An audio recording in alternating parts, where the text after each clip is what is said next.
Hello, good evening. Welcome to जिज्ञासा GS academy.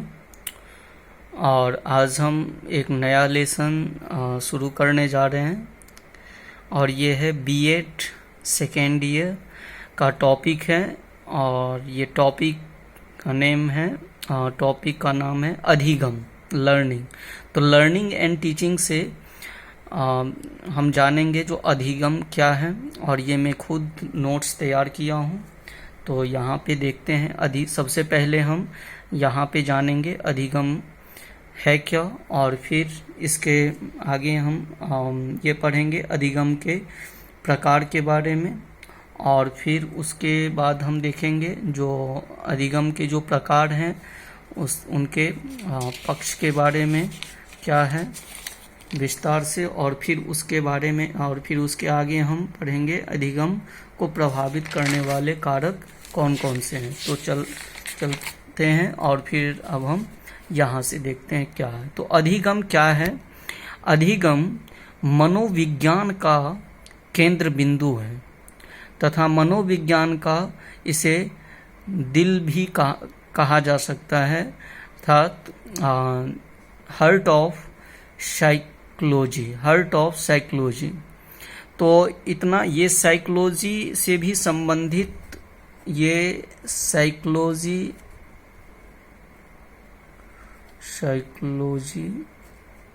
मनोविज्ञान से संबंधित ये प्रश्न आ जाते हैं परीक्षा में। तो ये लर्निंग और टीचिंग का तो टॉपिक है ही, लेकिन इससे ज़्यादा इम्पोर्टेंट जो इम्पोर्टेंसी यहाँ पे बताया गया है वो साइकोलॉजी से संबंधित है। तो हम कहाँ पे थे? अधिगम मनोविज्ञान का केंद्र बिंदु है तथा मनोविज्ञान का दिल कहा जा सकता है। इतना कह देने से सीमित नहीं है। जहाँ तक बात है अनुभवों के आधार पर किसी विषय के बारे में त्रुटियों को निकालना एवं विशेष तथ्यों पर बल देना, जितना गहरा संबंध शिक्षा का पुस्तक से है उतना ही गहरा संबंध अधिगम का जिज्ञासा से है। एक बार और दोहरा देता हूँ। अधिगम मनोविज्ञान का केंद्र बिंदु है तथा मनोविज्ञान का दिल कहा जा सकता है। इतना कह देने से सीमित नहीं है। जहाँ तक बात यह है कि अनुभवों के आधार पर किसी विषय के बारे में त्रुटियों को निकालना एवं विशेष तथ्यों पर बल देना, जितना गहरा संबंध शिक्षा का पुस्तक से है उतना ही गहरा संबंध अधिगम का जिज्ञासा से है। दूसरे शब्दों में अगर कहे, बालक अथवा बालिका के द्वारा किसी कार्य के अंत तक विश्लेषण प्रक्रिया के माध्यम से परिणाम निकालना अधिगम का स्वरूप है। साधारण शब्दों में हम कह सकते हैं कि मान लीजिए जो दैनिक जीवन में आप कोई भी कार्य कर रहे हो, कोई भी प्रक्रिया हो और उनमें आप अनभिज्ञ हो, परंतु अनुसरण करके आप भी उस कार्य को कर सकते हो, तो अधिगम कहा जाएगा।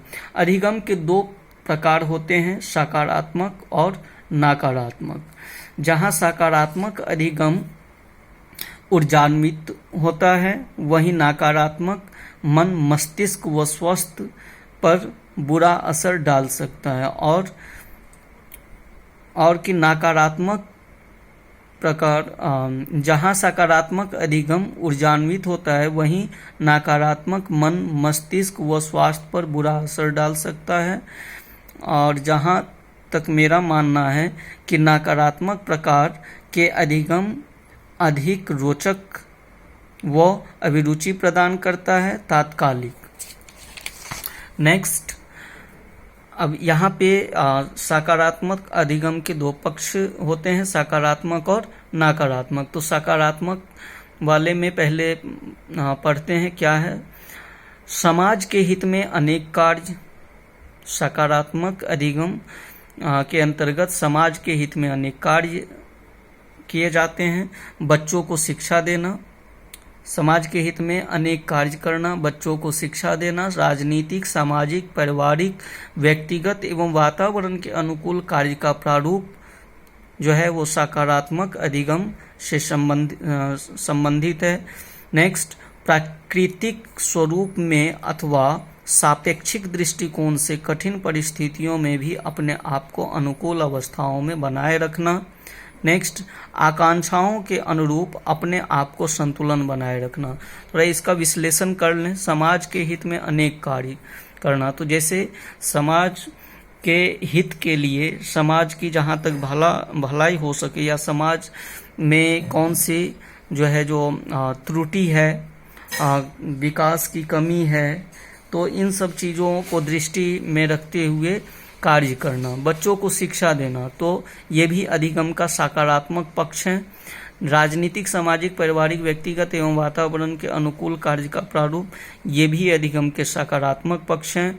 प्राकृतिक स्वरूप में अथवा सापेक्षिक दृष्टिकोण से कठिन परिस्थितियों में भी अपने आप को अनुकूल अवस्था में बनाए रखना। चाहे कितने भी कठिन परिस्थिति हो, उन परिस्थितियों में भी अपने आप को अनुकूल अवस्था में, मतलब उस स्थिति में भी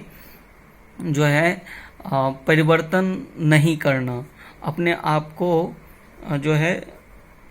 एक समान संतुलित बना के रखना और अपने लक्ष्य की ओर बढ़ते रहना, ये भी अधिगम का सकारात्मक पक्ष है। आकांक्षाओं के अनुरूप अपने आप को संतुलन बनाए रखना, और जो आकांक्षा है, जो लक्ष्य है, उनके प्रति हमेशा दृष्टिकोण बनाए रखना,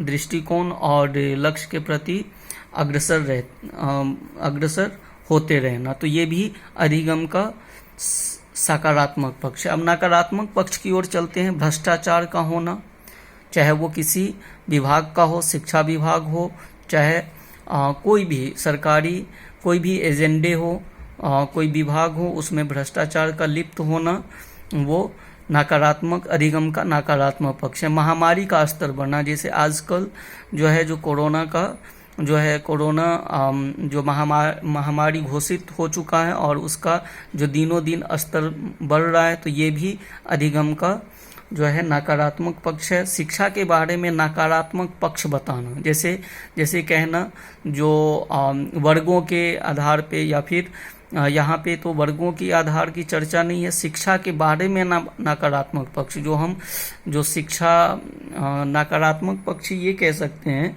यह शिक्षा के बदले कुछ उसके बदले लालच दिखाना, जैसे कि बच्चों को पढ़ाना और मौलिक अधिकार तक ही सीमित नहीं है, ये बताना, तो ये नकारात्मक पक्ष में होगा। वर्गों के आधार पर शिक्षा को अलग करना, मतलब जो SC ST के कैटेगरी के बच्चे हैं, या जो जनरल कास्ट के बच्चे हैं,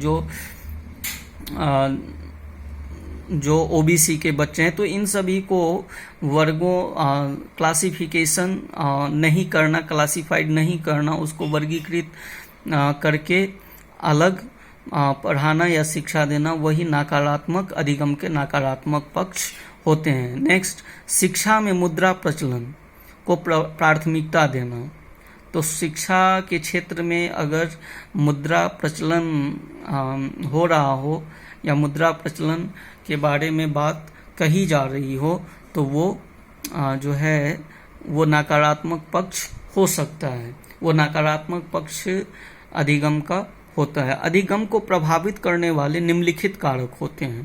पहला, अधिगम एक सतत प्रक्रिया है। उद्दीपन प्राप्त करने के लिए जिज्ञासा प्रकट करना, उद्दीपन प्राप्त करने के लिए जिज्ञासा प्रकट करना। अब अधिगम ये जन्म से लेके मृत्यु तक ये सतत प्रक्रिया चलता रहता है। जैसे विकास की प्रक्रिया होती है, उसी तरह अधिगम का ये प्रक्रिया होता है। उद्दीपन प्राप्त करने के लिए जिज्ञासा प्रकट करना, इसके अंतर्गत उद्दीपन क्रिया अधिगम से संबंध रखता है। अधिगम सामाजिक प्रक्रिया भी है, अधिगम एक प्रकार का सामाजिक प्रक्रिया है। नेक्स्ट देखते हैं इसके और कारक कौन कौन से हैं। यह एक विवेकपूर्ण क्रिया है। अधिगम समायोजन प्रक्रिया भी है। अविवेकपूर्ण से तात्पर्य यह है कि यह एक यांत्रिक क्रिया नहीं समझा जा सकता है, यह एक विवेक की अवस्था पर निर्भर होता है। नेक्स्ट, नंबर 6 जो है यह समस्या समाधान की प्रक्रिया है। अधिगम समस्या समाधान की प्रक्रिया है। नंबर 7 अधिगम खोज की प्रक्रिया भी है। नंबर 8 यह अभिव्यक्ति की प्रक्रिया भी है, यह अभिव्यक्ति की प्रक्रिया भी कहलाता है। और नंबर 9 अधिगम सक्रिय प्रक्रिया है। अधिगम आवश्यकता की संतुष्टि है। अधिगम तत्काल पुष्टि की प्रक्रिया है। अधिगम व्यवहारिक परिवर्तन भी है, या यह प्रगति और विकास भी है। अधिगम प्रगति और विकास भी है। यह एक मानसिक प्रक्रिया है। अधिगम स्थानांतरित होता है।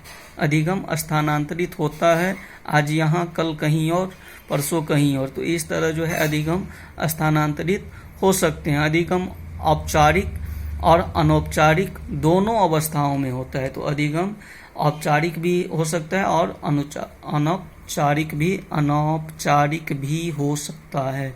ये दोनों अवस्थाएं में होती है। तो इस प्रकार अधिगम के ये सभी कारक थे। और फिर आगे की लेक्चर में हम जो है नेक्स्ट टॉपिक देखेंगे, कुछ और टॉपिक लेंगे। Thank you.